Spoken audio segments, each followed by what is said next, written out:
Hello everybody, this is Onihime the Two-Tailed Fox, and I bet this audio is nice and crunchy. So, I'm sure a couple people are wondering, why the hell did you post a YouTube video in October saying you were coming back, and then proceed to just disappear for a few months? Honest to God, I got wrapped up in Christmas. Quite literally. I have to start making Christmas gifts in the time frame of Thanksgiving. And then they naturally spilled over, and then I had to clean my room up. The cycle of someone who loves doing art for Christmas presents. Now, as for what this video will entail, I'm having trouble figuring out where to look, but I'll explain that situation in a minute. This video shall entail something a bit different. For those of you who have been watching my content for a while, I'm sure you came here for a gaming video.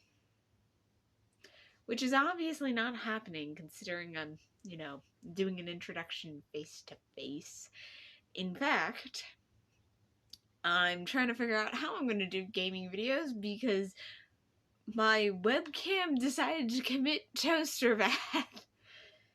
The webcam that I've always used to record my gaming videos is suddenly just dead. It won't work. So I am having to improvise. Me improvising involves me using my phone. Now that I've gotten that whole situation from hell out the way, let me explain what today's video is.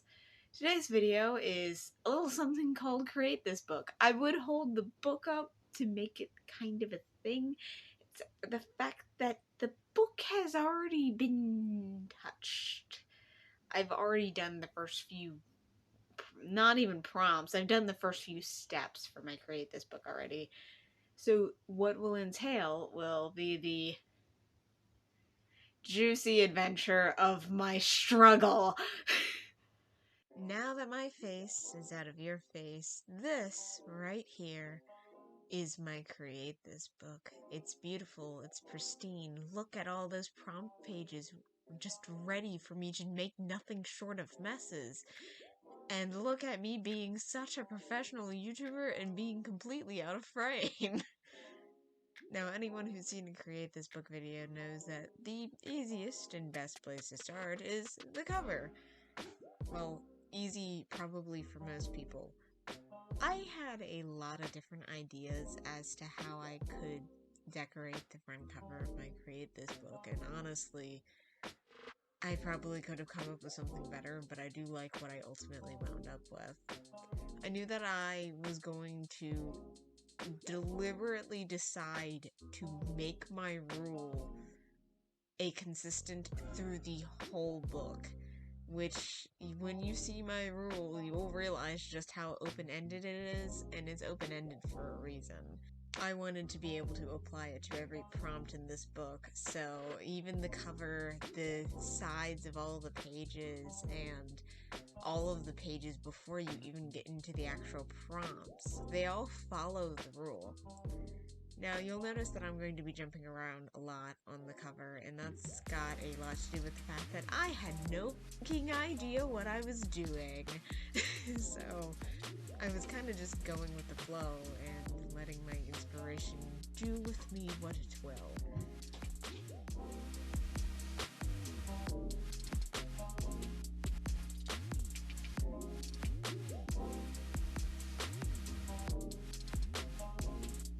On this back panel here, I decided to do something that was totally not inspired by the author at all, except it was.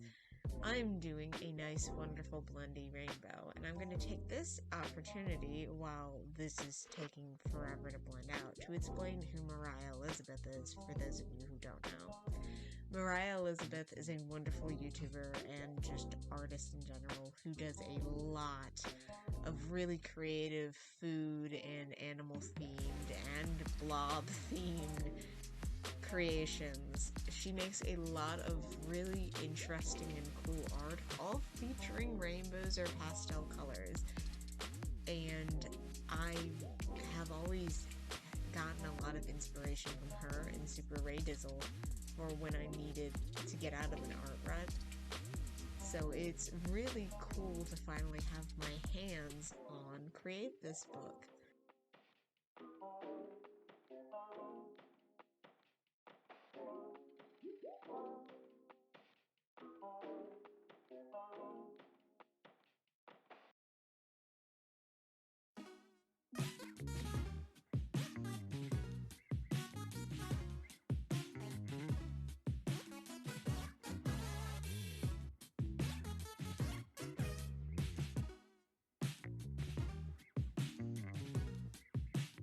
Okay, remember how I said my struggle? Welcome to problem and absolute hell number 1.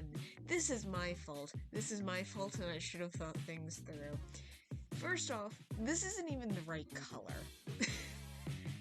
This color is a color that I thought was the right color until I found the color I was looking for. So there's that, but trust me when I say me choosing to color in the whole entire cover like this is going to bite me. It's going to bite me as hard as it possibly can. So while I'm talking about the cover, let me explain what my idea was at this point. I was thinking of doing my logo, the half and half heart, and doing this wonderful, beautiful thing where the outside, instead of being the gray that I chose for the inner block, was this nice, really pretty light blue. Yep, that teal is totally a light blue. And having roses in it, because roses are my favorite flower. That is, it's a choice that's not going to wind up happening. I also want to note that if you can see how streaky this is, that's on purpose. Oh, look, I'm doing something that's going to get completely changed later. In fact, I'm doing a lot of things that are like that. I also didn't realize until it was too late that I could have done a rainbow pencil like the outside rainbow, but in my desperation to still keep it somewhere within the pencil, I did the actual wood as rainbow. Still not sure how I feel about that decision.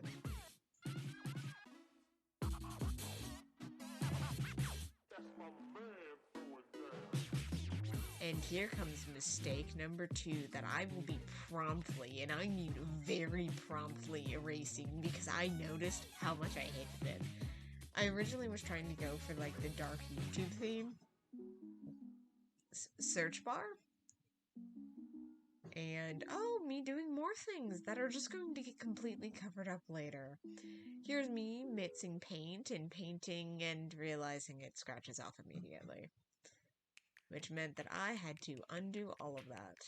And then I decided, okay, screw it, no, I'm done. I'm going to color the edges of the pages. Maybe I'll erase the whole thing. No, I'm not going to erase the whole thing. This caused a textural issue that will never be fixed. I then, after all of that, realized, my metallic markers that I got from Dollar General actually work on this. And this is when I was finally able to implement the rose idea.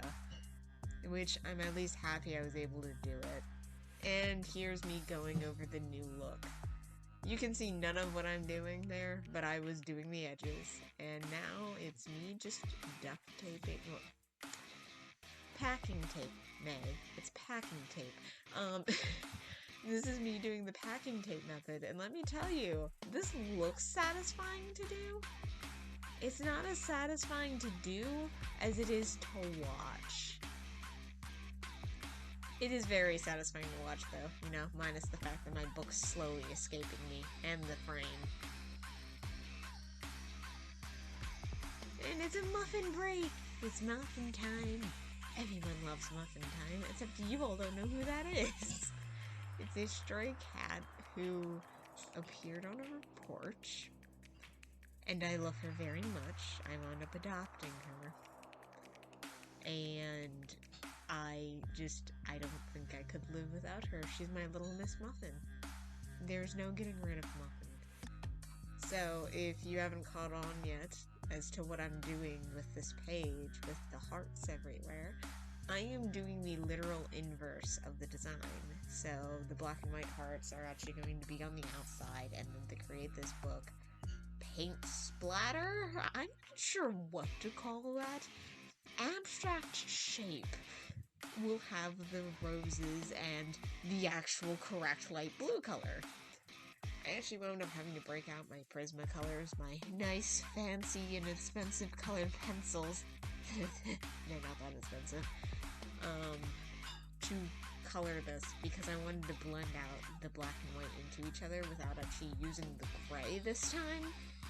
And the only way I was gonna get to do that was if I sucked it up and used my Prismacolors. I don't know about anyone else, but I am such a frugal art supply user. I have so much trouble convincing myself that it's okay to use my expensive supplies, despite the fact that I have so many expensive supplies at this point, because I found them on sale and I just started hoarding them, you know, as one does. Here's me drawing all the roses, which, reviewing this footage, you can't tell what I'm doing. Those are roses. I swear.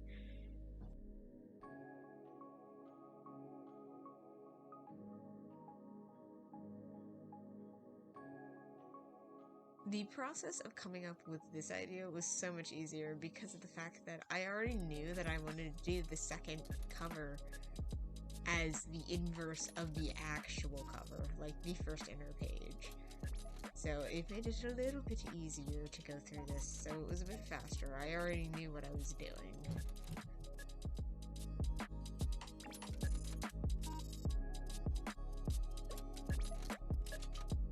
And here is me adding my handle, Onihime, followed by my first name.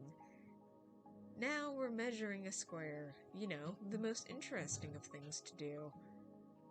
And then using my very fancy paper cutter that I've been using every excuse to use that I can. It's actually quite helpful for getting precise cuts. Now, I would like all of you to look at this abomination that I'm lining and forget that she exists. Not the character, but just the fact that I drew this, because I noticed after drawing her that I promptly just realized how much I hated how I drew this.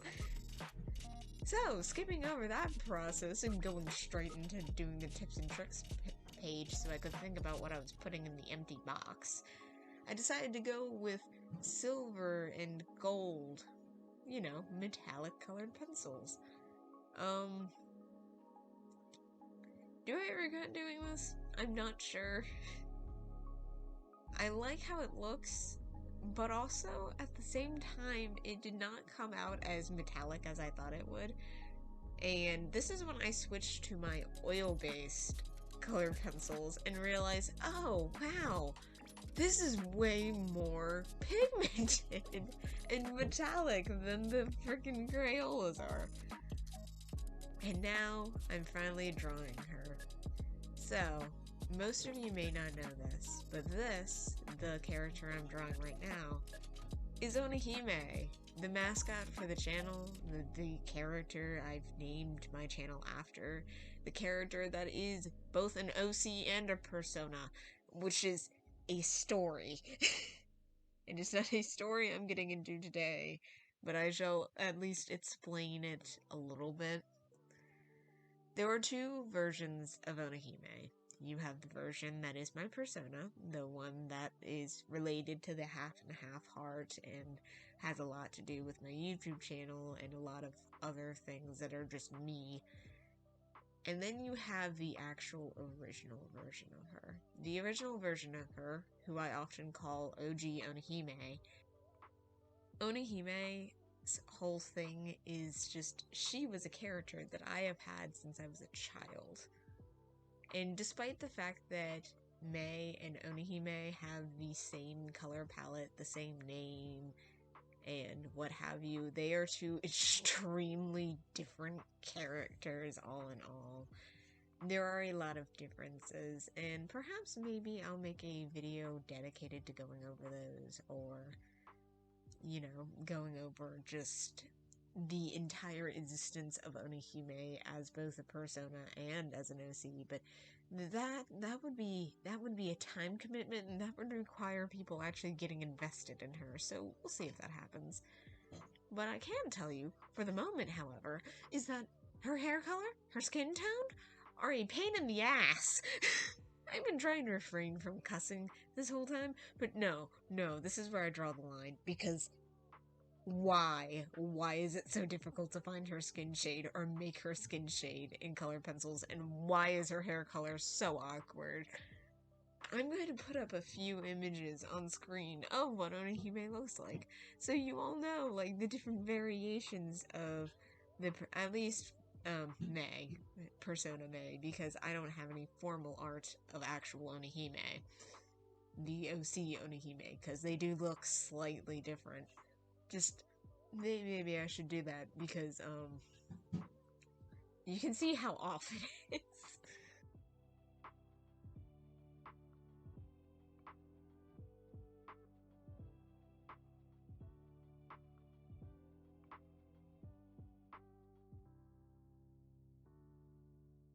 So, ironically, when I was going in to color this page, I realized that I wanted to do pink and blue because I wanted to try and carry some of the themes from the first page and the cover onto, like, throughout the copyright page until the actual prompt started.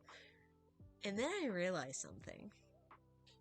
I've always kind of realized that I had a secondary color scheme I like. I really love light pink and light blue. And I was always attached to, as a child, a very specific Crayola color called Orchid. Believe it or not, Orchid, turquoise, and pink were May's original colors. And I don't know how I didn't remember that, but I remembered it when I was coloring in these two pages, this page spread, because of the fact that I was like, this seems oddly familiar to me. Wait a minute. No! It's her color scheme from when I was 12! Onihime's gone through a lot of variations.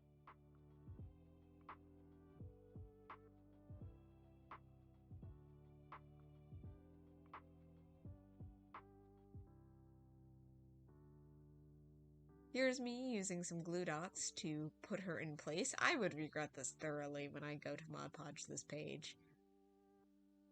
And me using Orchid to fill in the letters of Empty Box. Now, continuing with my rule, I am also adding part of my rule onto this page as well, in the metallic colors, because I thought it'd be cooler than just doing another black and white heart. I mean, it works. It adds a little bit of intrigue, and also, I was trying to convince myself to stay away from the achromatic color scheme that I love so much. You know, black, white, gray.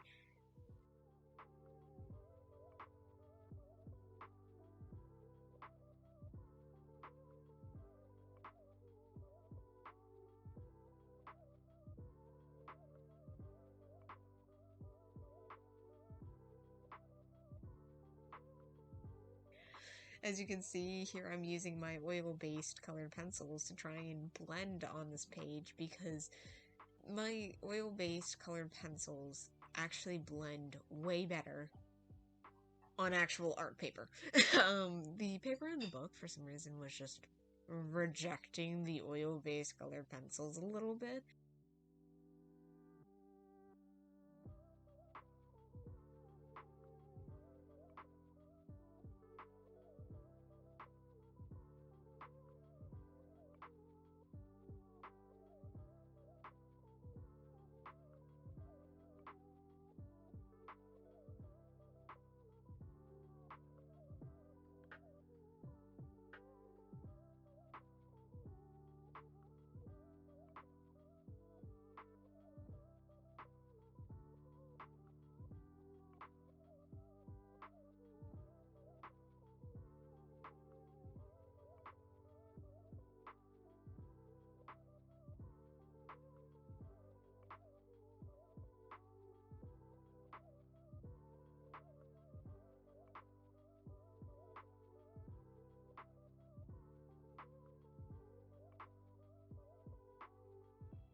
It is actually pretty cool how it wound up making this nice, beautiful, dark gradient between each of the colors of the rainbow. It makes it look very interesting. And continuing on, I'm going to keep doing rainbow because I realized the create this book on this page was just enough colors. Something I decided to do, which I thought looked really cool, it made it look like the colors of each letter were reflecting onto one another, was take the very, very barest edge with the lightest stroke I could and go over the line that is right beside the other letter, and I think it just worked beautifully. Here's me adding half and half to the stars because I can't help myself, and also to make it tie into the theme. This is where I realize that the oil-based colored pencils are just a little bit stronger than I thought they were. So, you'll see in a few moments that I go over the black lettering to begin this create this book. And well, it just completely covers the ink. Which is a thing that I did not expect. After all of the color I've done thus far, while I still want things to be colorful, the achromaticism of my soul was calling. I had to do something that was just achromatic. I needed to do something that was black and white and either silver or gray. So this time, for this page, I am doing drips, and drips are possibly one of my favorite things to draw. I will willingly admit that I first started drawing drips because I was trying to get into drawing horror art, so I got very into trying to draw very drippy, gooey looking blood. And so that skill kind of just followed me into being able to draw goopy drips.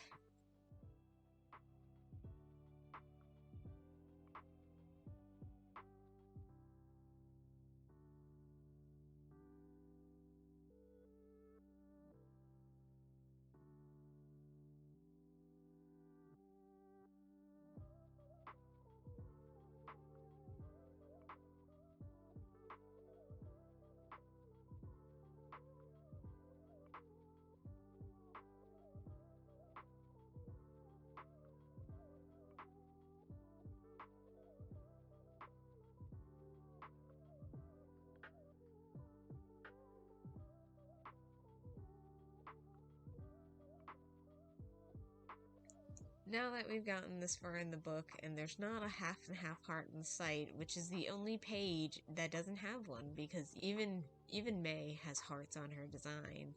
Let me tell you what my rule is, especially since I'm getting close to writing it, and I know from watching this footage back that I don't have enough time to explain it with the extent of footage I have for it.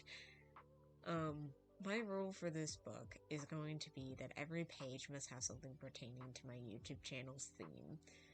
The channel's theme is, of course, relating to Onihime, and that means that it has to be the achromatic color scheme. Half and half have Onihime on the page or use her color palette. It has to hit one of those, or it has to have the theming of the light and the dark and the darkness and the light, which is actually the real legitimate slogan for my channel. Never have used it or mentioned it before.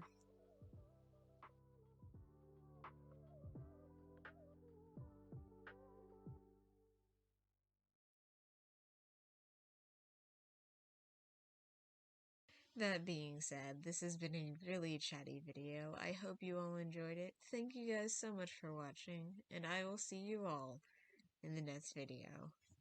Bye!